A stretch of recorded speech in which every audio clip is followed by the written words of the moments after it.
ठीक। Okay. Okay.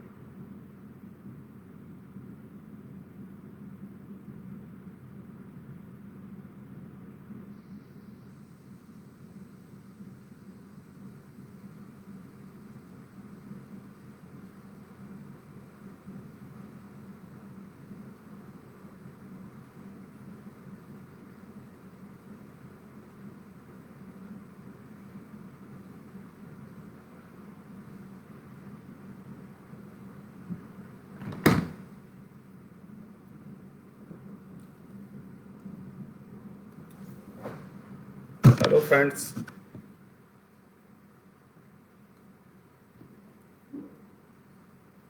Am I audible?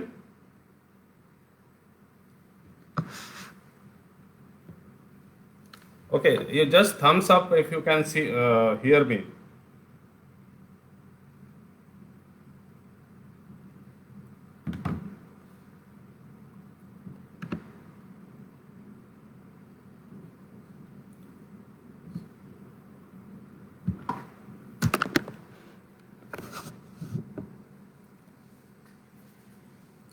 So hello friends. I hope you can hear me. Okay. So नमस्कार दोस्तों, सबसे पहले तो मैं आप सबका स्वागत करता हूं इस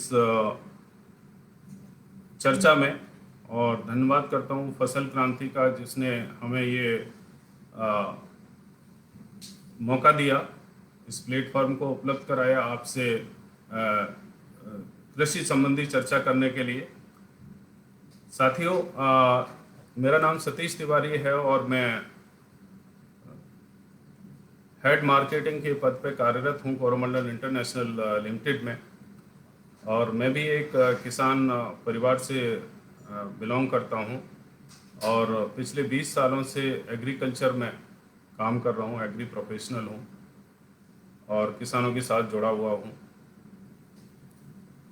साथियों, जैसे आप जानते हैं कि कोरोमंडल इंटरनेशनल लिमिटेड एक एग्री इनपुट की लीडिंग कंपनी है इंडिया की, और ये 70 ईयर ओल्ड कंपनी है और one of the biggest leading phosphatic fertiliser company है। बहुत सारे हमारे ब्रांड जैसे कि गोदावरी और ग्रोमोर डीएपी, इसके अलावा Sulpha Max, Double Horse Super SSP.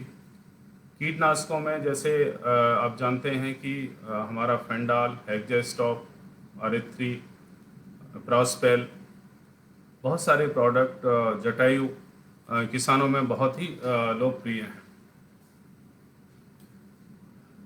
पिछले साल आप जानते हैं कि जो बॉर्डर एरिया है राजस्थान और पंजाब का, उस एरिया में जो लोकस्ट टिड्डी दल का अटैक हुआ, उसमें कंपनी का प्रोडक्ट साइथियोन, जिसमें मैलाथियोन है, टिड्डी के अगेंस्ट बहुत ही कारगर साबित हुआ।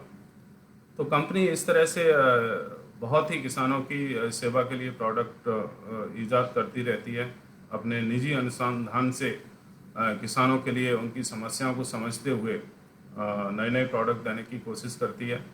दोस्तों, इसी कड़ी में इस वर्ष कोरोमंडल इंटरनेशनल लिमिटेड किसानों के लिए उसकी धान की फसल में जो बीपीएच की बहुत बड़ी समस्या है, उसके निदान के लिए अपने निजी संसाधन से स्वदेशी तकनीक के आधारित एक नया प्रोडक्ट अस्त्रा, जो न्यू केमिस्ट्री पर आधारित है और जो हमारी इंडिजिनस मैन्युफैक्चरिंग फैसिलिटी है, उसका उत्पाद है। इस साल हम उसको किसानों की सेवा में देने जा रहे हैं और उम्मीद है ये जो हमारा नया प्रोडक्ट अस्त्रा है वो किसानों के लिए बहुत ही लाभदायक होगा।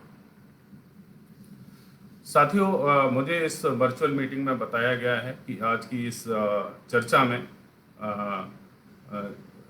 जो किसान भाई हैं, जो एग्री प्रोफेशनल जुड़े हुए हैं, जो व्यापारी भाई हैं, साइंसदान हैं, या जो हमारी तरह हमारी जो इंडस्ट्री के सहयोगी हैं, वो इस चर्चा में जुड़े हुए हैं। मैं आप सबका बहुत बहुत स्वागत करता हूं और उम्मीद करता हूं कि आप और आपका परिवार स्वस्थ और सकुशल होंगे।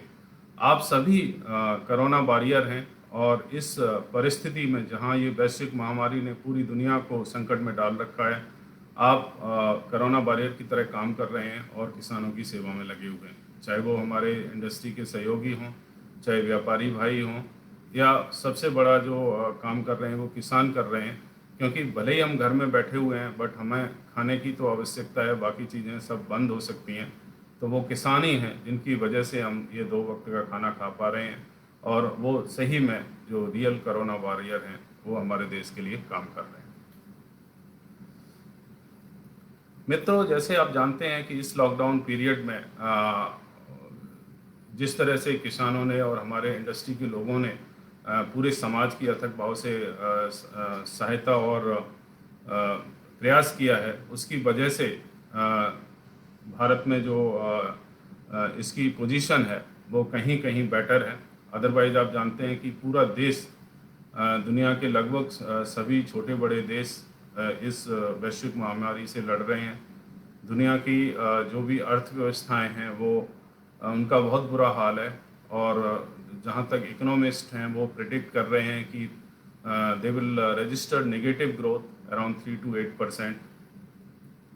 इस केस में अगर आप इंडिया देखेंगे, चूँकि हमारा एक कृषि प्रधान देश है और हमारे फंडामेंटल्स बहुत स्ट्रॉन्ग हैं, तो भारत की स्थिति थोड़ी बेहतर है, और उम्मीद है कि हमारी अर्थव्यवस्था end of the financial year पर पॉजिटिव ग्रोथ के साथ सामने आएगी।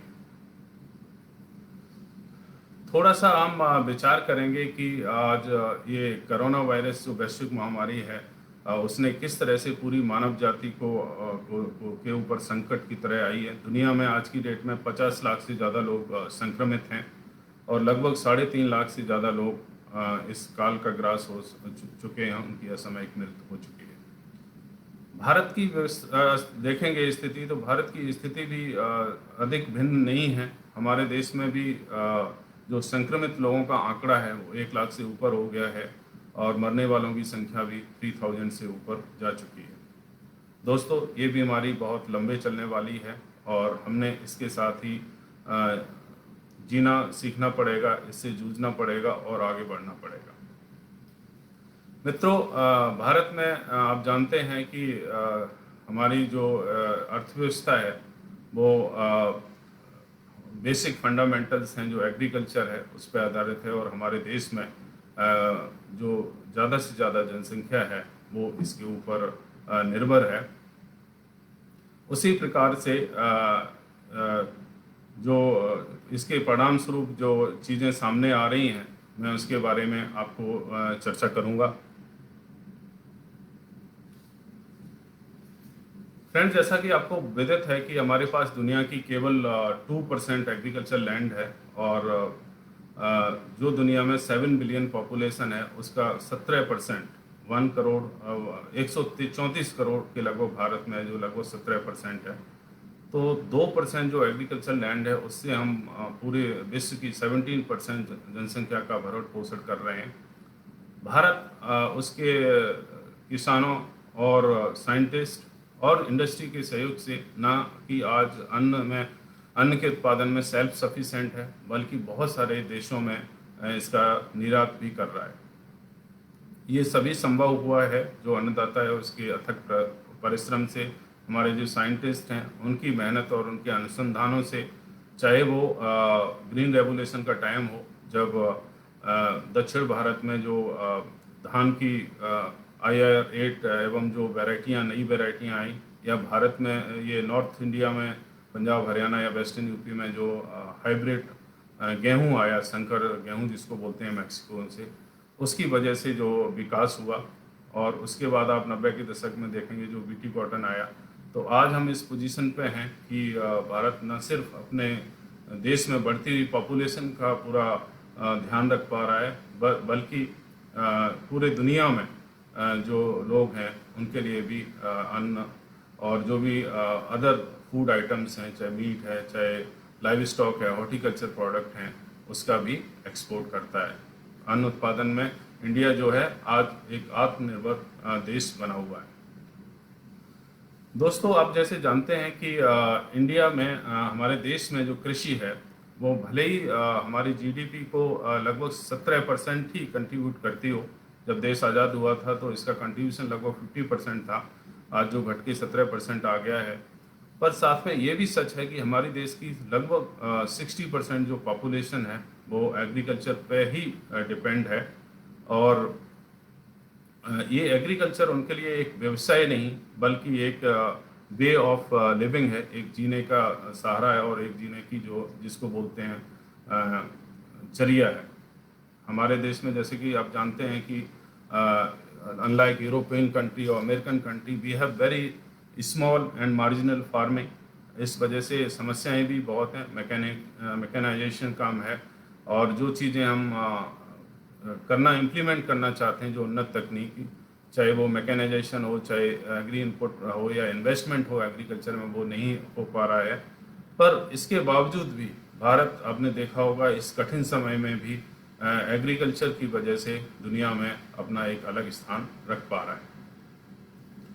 इस बार तमाम दिक्कतों के बावजूद, जैसा आपने देखा होगा कि न सिर्फ रबी प्रोडक्शन एक रिकॉर्ड तोड़ रहा, 292 मिलियन टन्स का रबी प्रोडक्शन हुआ, जबकि बहुत सारी समस्याएं थी। आपने देखा होगा हार्वेस्टिंग के टाइम में लेबर नहीं थी, मार्च के 3rd वीक में लॉकडाउन शुरू हो गया था, उसकी वजह से हैवी मशीनरी का मूवमेंट नहीं था, और ऐसी बहुत सारी समस्याएं थी। कोई भी लॉजिस्टिक अवेलेबल नहीं था, बसेस, ट्रेन्स, ट्रक्स, कार्गो, हर एक चीज़ बंद थी।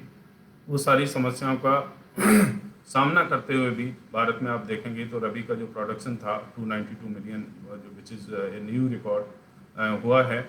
और चूँकि आईएमडी ने एक नॉर्मल मानसून की फोरकास्टिंग की है, उसकी वजह से जो हमारी आने वाली खरीफ क्रॉप है, चाहे वो धान हो, मेजरली कॉटन हो, सोयाबीन हो, शुगर कैन हो, इसके जो प्रॉस्पेक्ट्स हैं वो भी बहुत ही ब्राइट बन रहे हैं। हमारे सभी किसानों और सबकी मेहनत की वजह से उम्मीद है कि खरीफ क्रॉप भी बहुत अच्छी पैदा होगी। दोस्तों, ऐसा नहीं है कि इस लॉकडाउन या कोरोना महामारी की वजह से हमारी कृषि या ये एग्रीकल्चर सेक्टर, जिसको हम रिसेशन फ्री सेक्टर कहते हैं, ये प्रभावित नहीं हुआ है। ज़रूर ये भी एक सेक्टर है जो प्रभावित हुआ है, और बहुत सारी मुश्किलों का सामना किसानों को करना पड़ा है, जैसा मैं पहले भी समझा रहा था। जिसमें से आपने देखा होगा कि जब लॉकडाउन था, सप्लाई चेन पूरी तरह से ध्वस्त हो चुकी थी। जो फार्म गेट प्राइस हैं वो क्रैश हो गए थे, चाहे वो डेयरी हो, चाहे लाइव स्टॉक हो, चाहे फ्रूट्स हों, वेजिटेबल्स हों। इस तरह से प्रोडक्ट के फार्मर्स अपनी जो उत्पाद हैं वो शहर में नहीं ला पा रहे थे या बाहर नहीं बेच पा रहे थे, उसकी वजह से उसके प्राइस एकदम क्रैश हो गए थे। दूसरा, आपने देखा होगा कृषि में लेबर का बहुत बड़ा योगदान होता है। चूँकि लॉकडाउन की वजह से माइग्रेंट लेबर अपने स्थानों के लिए जाने लगी, चाहे वो यूपी हो, बिहार हो, वेस्ट बंगाल हो, उड़ीसा हो, उस वजह से भी एग्रीकल्चर ऑपरेशंस में बहुत सारी समस्याओं का सामना करना पड़ रहा है, और अभी भी करना पड़ रहा है। जैसा आपने खरीफ में देखा होगा, धान की ट्रांसप्लांटिंग हो, और बहुत सारे जो एग्रीकल्चर ऑपरेशंस हैं वो लेबर की वजह से ये प्रभावित हुए हैं, और उम्मीद है धीरे धीरे इन समस्याओं से हम लोग उबर पाएंगे। आपने देखा होगा मूवमेंट ऑफ मशीनरी भी एक इशू रहा। मशीनरी ठीक से मूव नहीं कर पाई लॉकडाउन की वजह से। गवर्नमेंट ने एक अच्छा काम किया कि एग्रीकल्चर को एसेंशियल कमोडिटी में रख के इसको लॉकडाउन से बाहर किया, बट ये एक्शन थोड़ा लेट लिया गया, और इसका इम्प्लीमेंटेशन जो डिस्ट्रिक्ट लेवल पे है वो बहुत बाद में हुआ। उसका खामियाजा भी किसानों को भुगतना पड़ा। इसके अलावा आपने देखा होगा कि जो लॉकडाउन की वजह से जो एग्री इनपुट हैं उनकी बहुत ज़्यादा शॉर्टेज आने वाली है, और यही मेरा टॉपिक भी है आज का चर्चा का, कि जो एग्रोकेमिकल सिनेरियो है या एग्री इनपुट सिनेरियो है वो लॉकडाउन के टाइम में किस तरह का रहने वाला है। तो मित्रों, मैं आपको बता दूं कि जिस तरह से लॉकडाउन मार्च से हुआ, तब से फैक्ट्रियां ऑलमोस्ट बंद थी। बाहर से जो 50% जो हमारा रॉ मटेरियल है या उसका जो सॉल्वेंट है, इंटीग्रेंट्स हैं, वो बाहर से आते हैं, वो इंपोर्ट नहीं हो पा रहा था। चाहे वो इंपोर्ट की रिस्ट्रिक्शंस हों या शिपमेंट की प्रॉब्लम हो या कस्टम्स में दिक्कत हो। इसके अलावा जो हमारी फैक्ट्रीज़ हैं वो पहले तो बंद थी, अभी जो स्टार्ट भी हुई हैं तो 30 से 40% कैपेसिटी से रन कर रही हैं, और उनको भी बहुत सारी समस्याओं का सामना करना पड़ रहा है, जिनमें से एक लेबर प्रॉब्लम बहुत बड़ी है। क्योंकि हमारे यहाँ इतना ऑटोमेशन नहीं है, फैक्ट्रियाँ ऑटोमेटेड नहीं हैं, लेबर इंटेंसिव हैं। सो लेबर ना होने की वजह से इसका बहुत बड़ा इम्पैक्ट पड़ रहा है प्रोडक्शन पे, एग्रोकेमिकल्स के प्रोडक्शन पे हो, चाहे वो फर्टिलाइजर के प्रोडक्शन पे हो। इससे और एलाइड जो चीज़ें हैं, जैसे पैकिंग मटेरियल हो गया, आपका रॉ मटेरियल हो गया, या जो मटेरियल बना बनाया है वो वेयर हाउस तक पहुंचाना है, उसमें भी बहुत बड़ी समस्या आ रही है, क्योंकि लॉजिस्टिक उतना अवेलेबल नहीं है।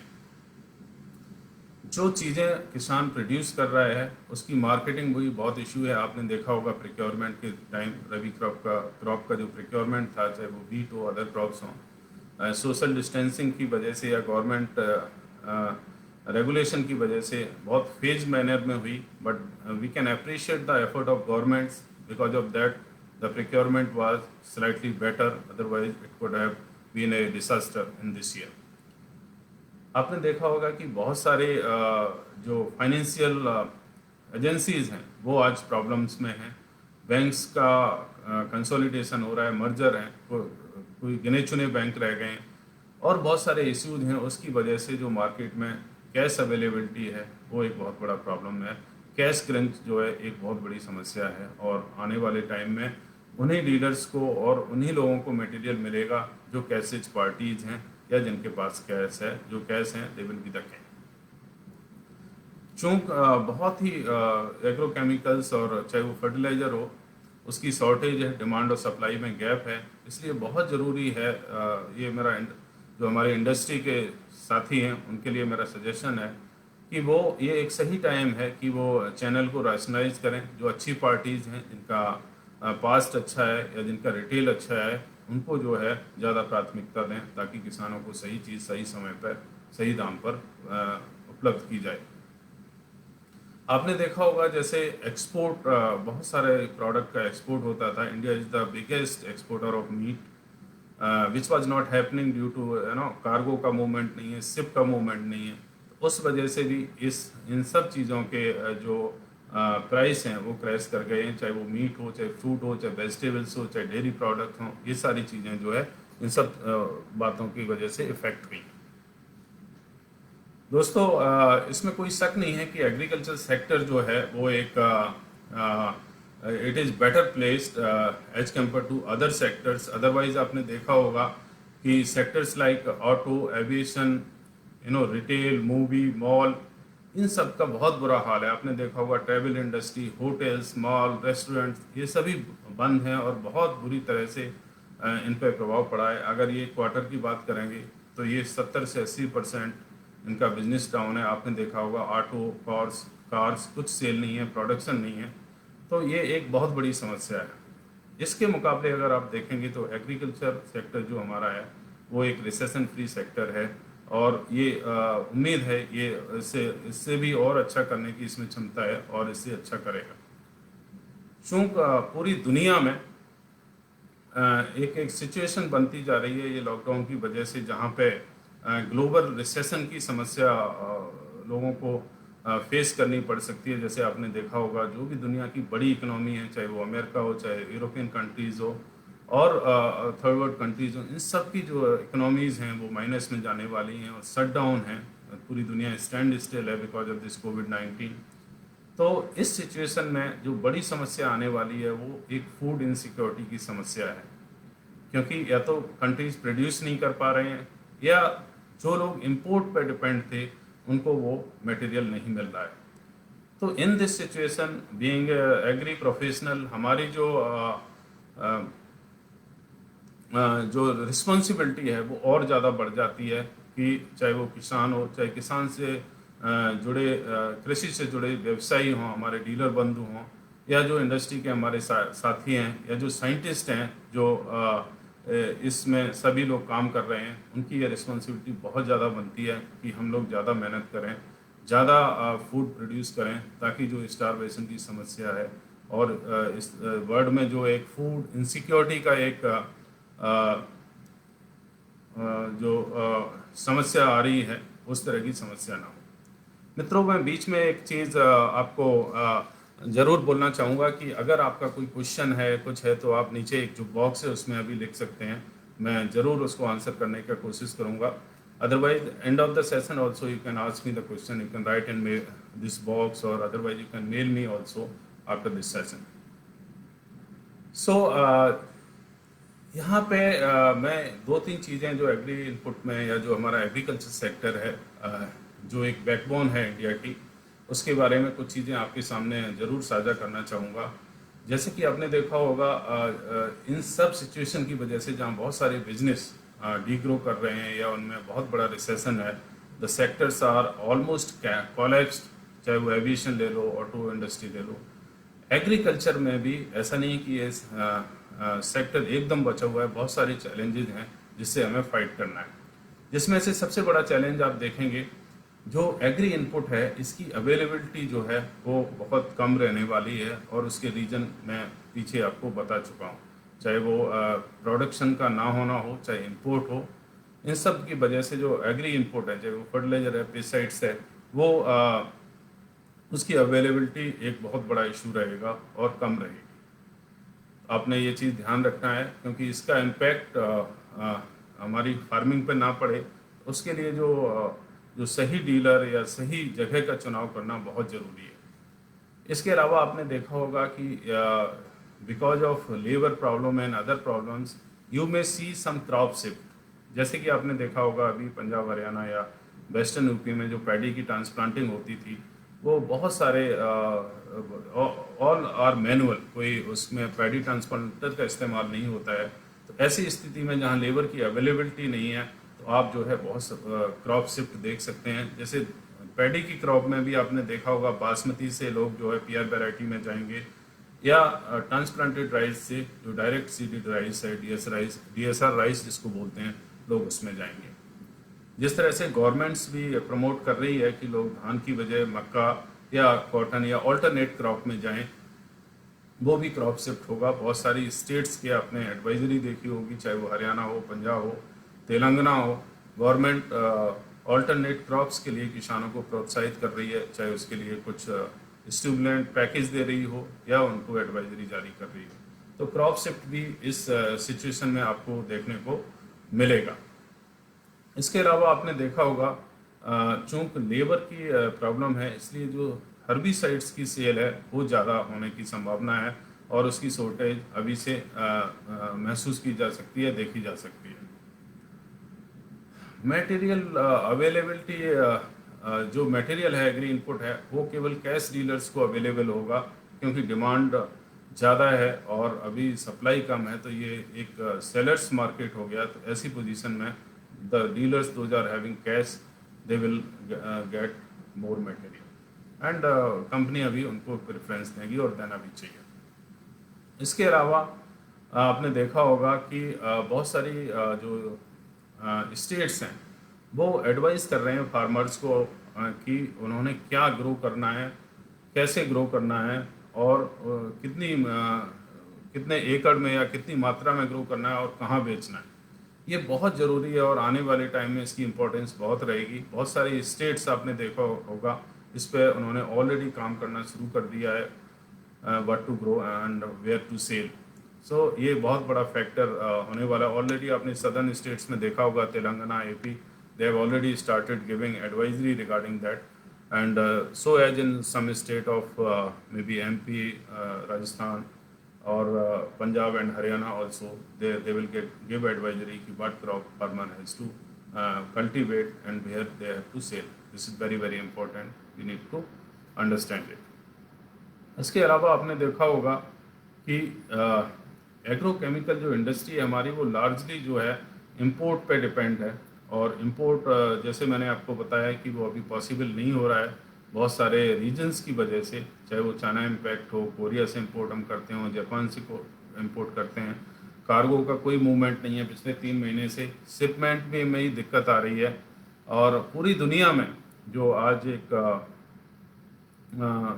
भावना सी बन रही है कि जो आपके पास है आपको उस पर ही डिपेंड रहना चाहिए।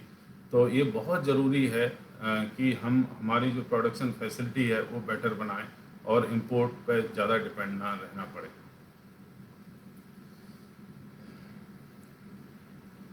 आपने देखा होगा कि जो एग्रीकल्चर प्रोडक्शन है, एग्रोकेमिकल का प्रोडक्शन है, ये लार्जली डिपेंड करता है कि गवर्नमेंट का क्या पॉलिसी है और वो किस तरह से इस इंडस्ट्री को सपोर्ट करती है।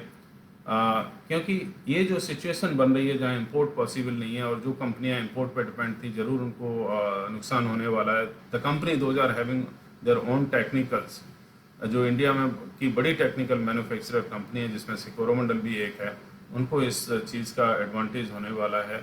और इस सिचुएशन में गवर्नमेंट को भी चाहिए कि वो ऐसी पॉलिसी लेके आएँ जिसमें इंडियन मैन्युफैक्चरर जो हैं वो फ्लरिश कर सकें, क्योंकि हमारे यहाँ कम से कम जो है हमारी जो इंडस्ट्री है वो लगभग 40,000 करोड़ की है, जिसमें 50% से ज़्यादा एक्सपोर्ट है और अराउंड 20,000 करोड़ का जो डोमेस्टिक सेल्स है वो है।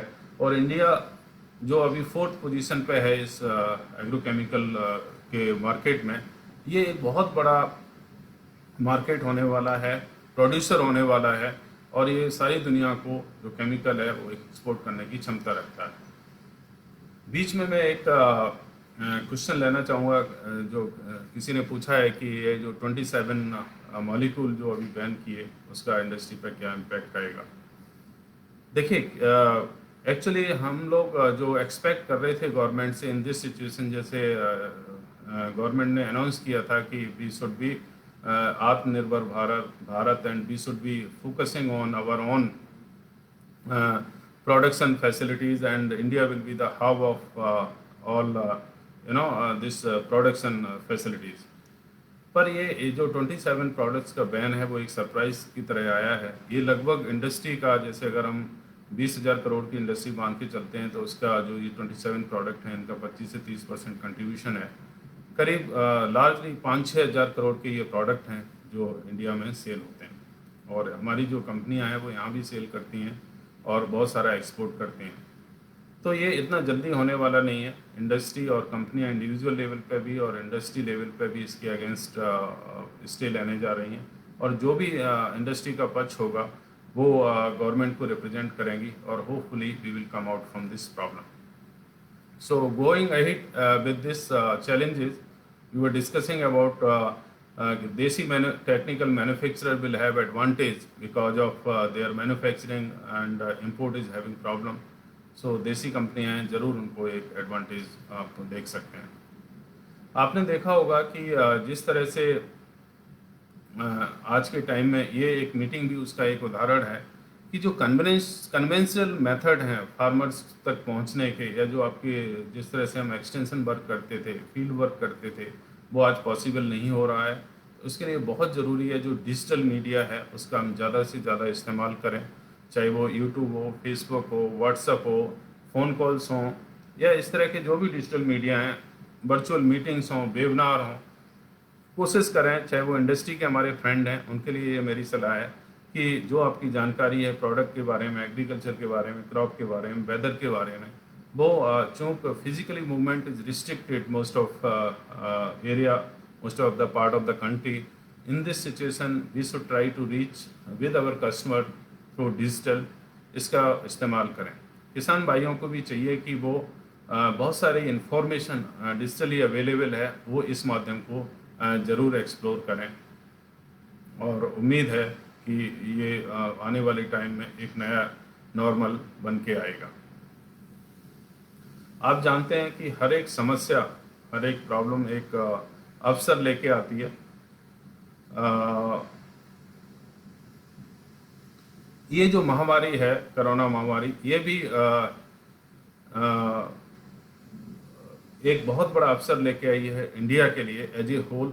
अकेला एग्रोकेमिकल सेक्टर ही नहीं, पूरी दुनिया में जो कंपनियां हैं, एमएनसीज हैं, बिग एमएनसीज हैं, they are looking India as a production hub, subject to provided the policy and infrastructure. अगर world level infrastructure Indian government उनको प्रोवाइड कर सकती है तो अकेला एग्रोकेमिकल्स में ही नहीं, चाहे वो ऑटो इंडस्ट्री हो, मोबाइल इंडस्ट्री हो, सारी कंपनियां तैयार बैठी हैं इंडिया में इन्वेस्टमेंट करने के लिए। तो भारत को आत्मनिर्भर बनने के लिए और मेक इन इंडिया और मेड इन इंडिया जो कैंपेन है उसको एक बहुत बड़ा बल मिलेगा और उम्मीद है गवर्नमेंट इस डायरेक्शन में ज़रूर काम कर रही है।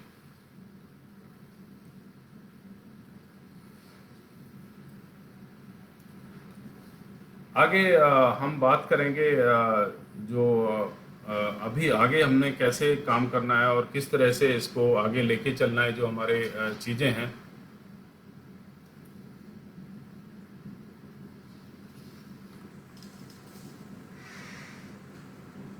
या there I can see some questions that I am keeping. Alpana का एक क्वेश्चन है, इसके बाद रचना का एक क्वेश्चन है, और मैं इसको जरूर आंसर करूंगा। Let me finish my this talk, after that definitely I will answer this question. किसान भाइयों एवं हमारे जो इंडस्ट्री के मित्र हैं, उनको मेरा एक सुझाव है कि वो अ, इस अवसर को, एक अपॉर्चुनिटी को जो है एक पॉजिटिवली लें, और जो डिजिटल माध्यम की हम बात कर रहे हैं उसका पूरा उपयोग करें, और आपकी योग्यता और क्षमता के अनुसार जो जानकारी है वो किसानों तक पहुंचाएं। मित्रों, ये महामारी जो है वो एक लंबी चलने वाली महामारी है, और हमें इसके साथ ही आगे बढ़ना होगा। भारत विश्व की प्राचीनतम सभ्यताओं में से एक है, और जैसा कि आप जानते हैं कि ये पहली बार ऐसा नहीं है कि ये इस तरह की कोई महामारी आई हो और पूरी मानव जाति जिसकी वजह से संकट में है।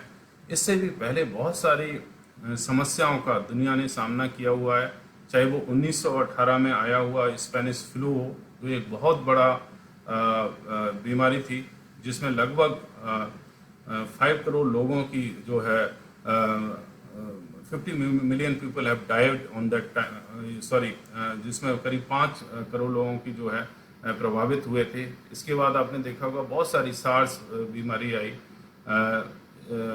स्वाइन फ्लू आया। आपने देखा होगा दुनिया के बहुत सारे शहर जो न्यूक्लियर अटैक है उसकी वजह से ध्वस्त हो गए। पर दुनिया कहीं रुकती नहीं है, आगे बढ़ती है, और सब लोगों ने पहले भी इस तरह की बीमारियों से सामना किया है और आगे बढ़े हैं, और उम्मीद है कि इस बीमारी से भी लड़ते हुए हम बहुत आगे बढ़ेंगे और आगे जाएंगे। पर कुछ चीज़ें जो मैं ज़रूर सुझाव दूंगा सभी हमारे इंडस्ट्री फ्रेंड्स को, किसान भाइयों को, और जो भी लोग हमें सुन रहे हैं, और उम्मीद है वो ये चीज़ बात आगे तक भी पहुंचाएंगे। आप जानते हैं जो हमारा देश है ये बहुत ही प्राचीन सभ्यताओं से, और जो हमारे रीत रिवाज हैं वो बहुत ही प्रमाणिक, आज की अगर स्थिति देखें तो इसमें हमारी जो रीत रिवाज हैं बहुत ही प्रमाणित साबित हुए हैं। चाहे वो हमारा जो सैल्यूटेशन है, एक दूसरे को नमस्ते करना, दुआ, अदब, सलाम, सत श्री अकाल, जो भी जो सैल्यूटेशन है वो आप अगर देखेंगे जो आज पूरी दुनिया इंडियन पद्धति को अपना रही है।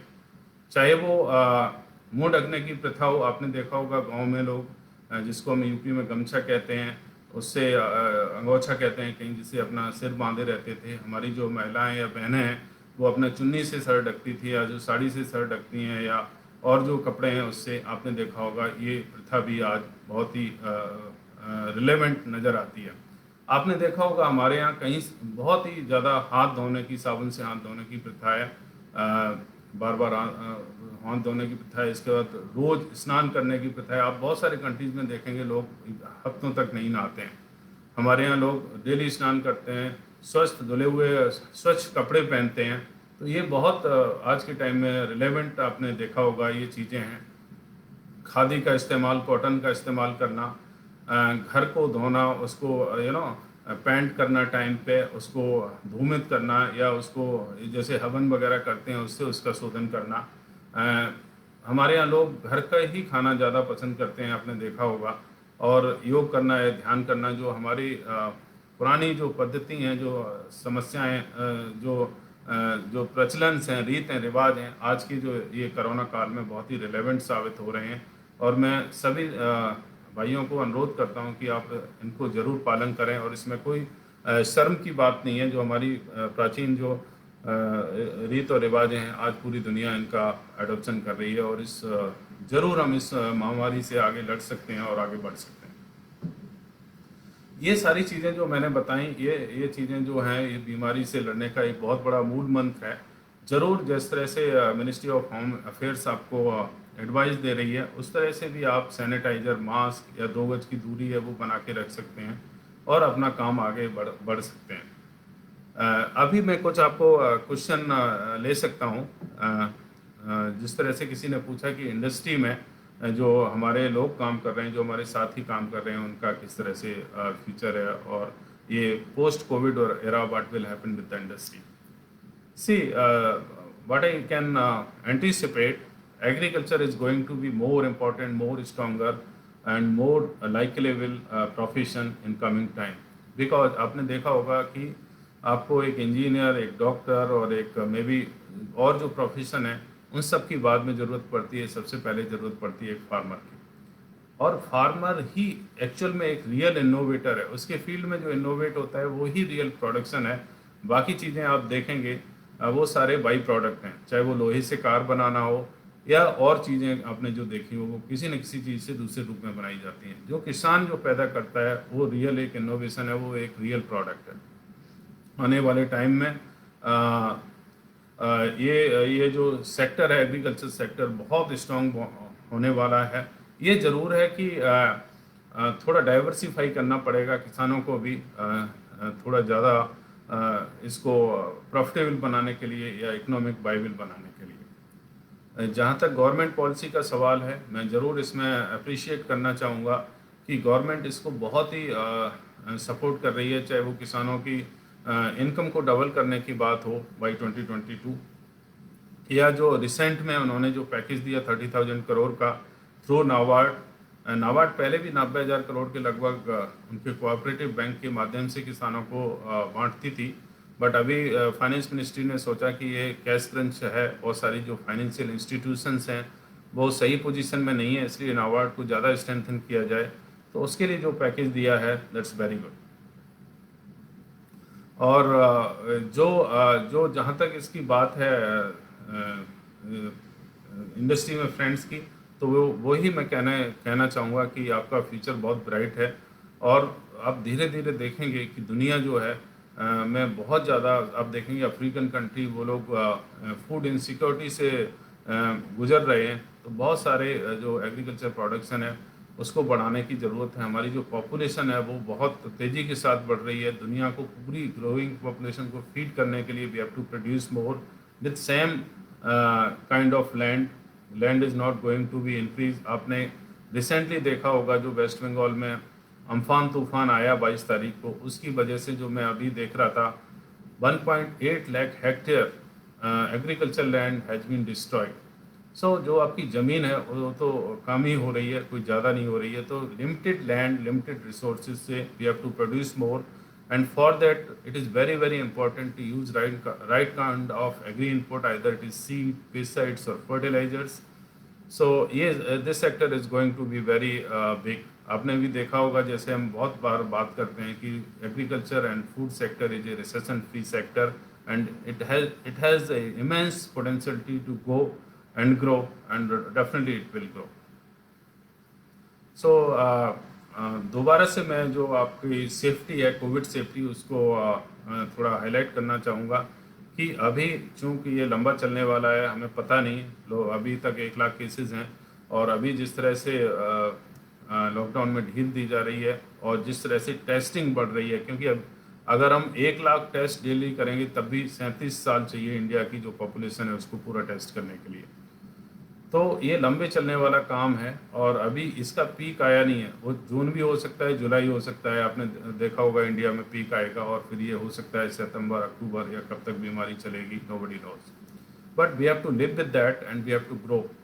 सो please adhere the recommendation of COVID safety, either it is social distancing और हाथ धोना और मास्क का इस्तेमाल करना और सैनिटाइजर का इस्तेमाल करना। ये बहुत सारी ज़रूरी चीज़ें हैं। और जो कंपनियां हैं like us, those are very responsible corporates, they are also doing their bit. We are also distributing mask, sanitizers, and we are educating our people and the farmers about this COVID safety. So once again, I am very thankful to Fashal Kranti team who has given me this opportunity to have discussion with you regarding this agrochemical scenario in India. And one question has come from one of audience that what will happen next decade of agrochemical industry. As भाई जैसा कि मैं पहले बता रहा था आपको हमारे चर्चा के शुरू के दौर में कि इंडिया में जो एग्रोकेमिकल प्रोडक्शन है या जो एग्रोकेमिकल इंडस्ट्री है इसका बहुत बड़ा फ्यूचर है। उसके दो तीन रीज़न है, मैं आपको बताऊं। एक तो क्या है, हम बहुत ज़्यादा इंपोर्ट करते हैं। हमारे पास जो एग्रीकल्चर लैंड है उससे हम जो प्रोड्यूस कर रहे हैं और जो वर्ल्ड का बेस्ट प्रोड्यूसर है उसमें बहुत ज़्यादा गैप है। चाहे वो धान की फसल ले लें, गेहूं ले लें, गन्ना ले लें, आलू ले लें, इन सब में 2-3 गुने का फ़र्क है। The best nation is producing 3 times more than some kind of 1 acre land as compare to India. So there is a scope to grow and the uses of pesticides or fertilizers is very less as compared to so many countries of the world. We are using very less pesticides, less kind of fertilizer. Only thing is that we should use judiciously and सही समय पे सही मात्रा में इनका इस्तेमाल करना है। और तीसरी चीज़ ये है कि अभी तक हम बहुत सारी चीज़ें इंपोर्ट करते थे, क्योंकि अभी इंडस्ट्री और supported by government policy we will be self-reliance. We will produce more in India, and India will export to so many countries. Now people are looking on India. They are fed up with China and other countries because of their own regulations and policies. So India has a very good bright chance to grow in next decade and maybe in number one in agrochemical industry in the world. Yeah, so there are other questions regarding this thing. So you can send me the question and through Fasal Kranti or mail me. Definitely I will try to address. And मैं आप सबका बहुत बहुत धन्यवाद करता हूँ इस चर्चा में हमारे साथ जुड़ने के लिए, और उम्मीद करता हूँ कि आप ये जो कोविड सेफ्टी के वो नॉर्म्स अपनाएंगे और अपना काम पूरे जिम्मेदारी से करेंगे, एक जिम्मेदार सिटीजन्स की तरह से, और आप अपना और अपने परिवार का बहुत ध्यान रखेंगे। बहुत बहुत धन्यवाद। नमस्कार। Thank you.